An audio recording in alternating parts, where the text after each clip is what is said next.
વડોદરા જિલ્લાના પાદરા તાલુકાના પિંડપ્પા ગામના પઢિયાર પરિવાર પોતાની 8 વીઘા જમીનમાં કુદરતી ખેતી તથા પશુપાલનનો વ્યવસાય પણ કરી રહ્યું છે, જેમાં વર્ષના અંતે લગભગ ખેતીમાંથી 3 લાખ અને પશુપાલનમાંથી 3 લાખની કમાણી કરે છે. હાલ તેઓ પુનઃપ્રાપ્ય ઉર્જા સ્ત્રોત પૈકીના એક બાયોગેસનો ઉપયોગ કરીને 2 સમયનું જમવાનું રાંધે છે. આ બાયોગેસ પ્લાન્ટ દિવસમાં 2 વખત 10 લોકો માટે ખોરાક રાંધવા માટે પૂરતો ગેસ ઉત્પન્ન કરે છે. પઢિયાર પરિવાર છેલ્લા 1 વર્ષથી આ સ્ત્રોતનો ઉપયોગ કરી રહ્યું છે અને જીવન જીવવાની ટકાઉ રીતને અપનાવી રહ્યું છે.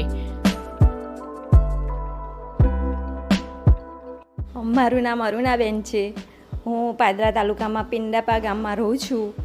અમે 1 વર્ષથી ગોબર ગેસનો ઉપયોગ કરીએ છીએ અને ગોબર ગેસના ઘણા ફાયદા છે. એમ કે અમે 1 વર્ષમાં 6 બોટલ તો બચી જ જાય અને એનાથી એક સવારમાં એક તગારું આપણે છાણ નાખી દઈએ તો આખો દિવસ ચાલ્યા કરે. અને અમારે દેશી ગાયો છે તો એનું અમે એ કરીએ છીએ, ગોબર ગેસમાં એનો ઉપયોગ કરીએ છીએ.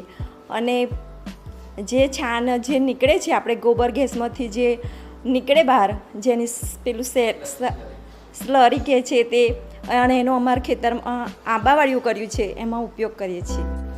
જેમ અરુણાબેને જણાવ્યું કે છેલ્લા 1 વર્ષથી તેઓ બાયોગેસ પ્લાન્ટનો ઉપયોગ કરી રહ્યા છે તથા વર્ષ દરમિયાન જે 6 LPGના બોટલ લાવવા પડતા હતા તે પણ હવે નહિવત થઈ ગયું છે અને બાયોગેસનો જ ઉપયોગ કરવામાં આવે છે.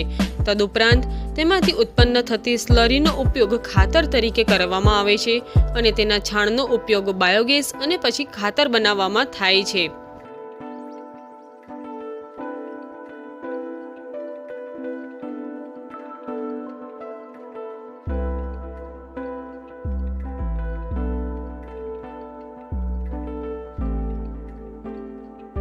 અને 10 પરિવાર, 2 કુટુંબમાં 10 સભ્યોનું જેટલું જમવાનું થઈ જાય છે ગોબર ગેસ પર. એટલે ગોબર ગેસથી ઘણા ફાયદા છે. અને અમે જે બોટલ આવે છે એ બોટલનો ઉપયોગ નથી કરતા, અમે ગોબર ગેસથી જ જમવાનું બનાવીએ છીએ. આમ આપણા આધુનિક વિશ્વમાં ટકાઉ જીવન વધુને વધુ મહત્વપૂર્ણ બની રહ્યું છે અને આવા જ એક મુખ્ય પાસામાં બાયોગેસ જેવા નવીનીકરણ ઉર્જા સ્ત્રોતનો મહત્વનો ફાળો રહેલો છે. તેના પર્યાવરણીય લાભો ઉપરાંત બાયોગેસ આર્થિક લાભ પણ આપે છે.